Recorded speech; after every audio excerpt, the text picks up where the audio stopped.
సరే ఎట్లా చూడొచ్చు బీసీ అంశం గురించి 42% ఇక్కడ స్థానిక సంస్థల రిజర్వేషన్ కల్పిస్తూ ఉంటుంది. ఓవరాల్‌గా డిక్లరేషన్ కావచ్చు ఇవన్నీ చూస్తూ ఉంటే ఏం చెప్తారు? ఆహ్, నిజానికి ఈ రాష్ట్ర ప్రభుత్వము కాంప్రహెన్సివ్ కాస్ట్ సెన్సస్‌ని టేకప్ చేయడం అనేటువంటిది చాలా ఒక శుభ పరిణామం. ఎందుకంటే ఈ దేశంలో మన రాష్ట్రంలోనే కాకుండా దేశంలో ఉన్నటువంటి అన్ని ఈ రాష్ట్రాల్లో కూడా అత్యంత అంటే అవకాశాలని వాళ్ళకు దక్కాల్సిన వాటికి నోచుకోలేకుండా కోల్పోయిన వర్గాలు ఏవైనా ఉన్నాయి అంటే బీసీ వర్గాలు. సో ఈ కాస్ట్ సెన్సస్ చేయడం వల్ల ఏంటిదంటే it's a comprehensive house hold cost census of all the people living in the state of Telangana. అన్ని కులాల యొక్క డేటా వస్తుంది మనకు. సో ఈ డేటా మూలంగానే డేటా ఆధారిత ప్రణాళికలు ప్రభుత్వాలు ఏర్పాటు చేసుకోవడానికి ఇది ఒక మంచి సదవకాశం. అయితే దీంట్లో మేము ఆలోచించినట్టయితే నేను మీరు అడిగిన ప్రశ్నకు జవాబు చెప్పే ముందర ఈ 9th నవంబర్ నుంచి టేకప్ చేసినటువంటి కాస్ట్ సెన్సస్ నవంబర్ నెలలో చివరిలోనే అయిపోవాల్సి ఉండింది. అది ఇంకా జాప్యం అవుతూ ముందుకు పోతుంది. ఇది మాకేంటన్నట్టయితే ఒక విధంగా మాకు చాలా క్షోభని కలిగిస్తున్నది. కారణం ఏంటంటే ప్రభుత్వాల యొక్క విల్నెస్ అంటే వాళ్ళ పట్టుదల ఇది చేయాలన్నటువంటి దాని మీద వాళ్ళు కొంచెం రిలాక్స్ అయినలేమో, స్లోగా చేసుకుందామనో, నెమ్మది చేద్దామనో, పోస్ట్పోన్ చేద్దామనో జరుగుతున్నటువంటి చాలా కాకుండా దీనికి కాన్సిక్వెన్షియల్గా ఏందన్నట్టయితే బీసీలకు రిజర్వేషన్స్లో కూడా రేపు రాబోయేటువంటి లోకల్ బాడీ ఎలక్షన్స్లో ఇస్తామన్నటువంటిది ప్రధాన అంశం ఉంది.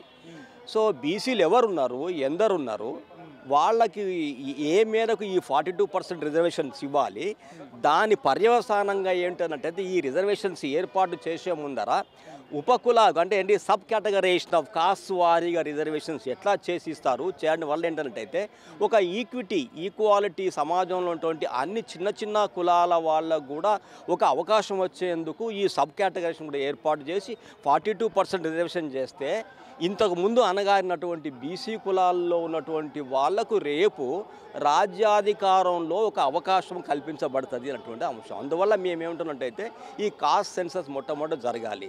ఇంకొకటి ఇంకా ఏమిటన్నట్టయితే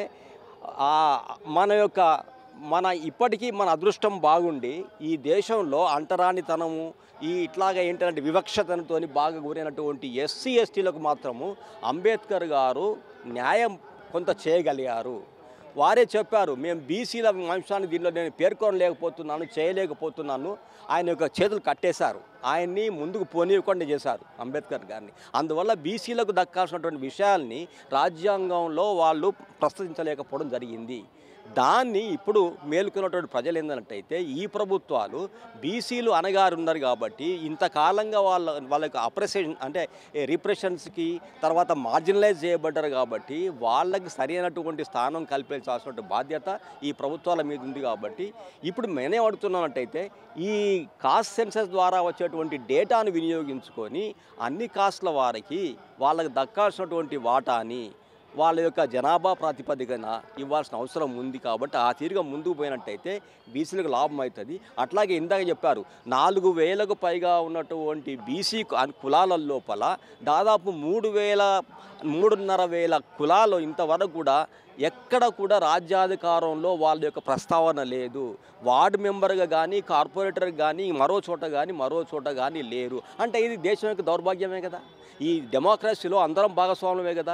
అందరికీ ఒక భాగం ఉంది కదా, ఆ భాగాన్ని లేదు. కాబట్టి ఈ దేశంలో గవర్నెన్స్లో ఈ దేశాన్ని పాలించడంలో ఈ దేశ ప్రభుత్వం లోపల బీసీలు చాలా తక్కువగా ఉన్నారు.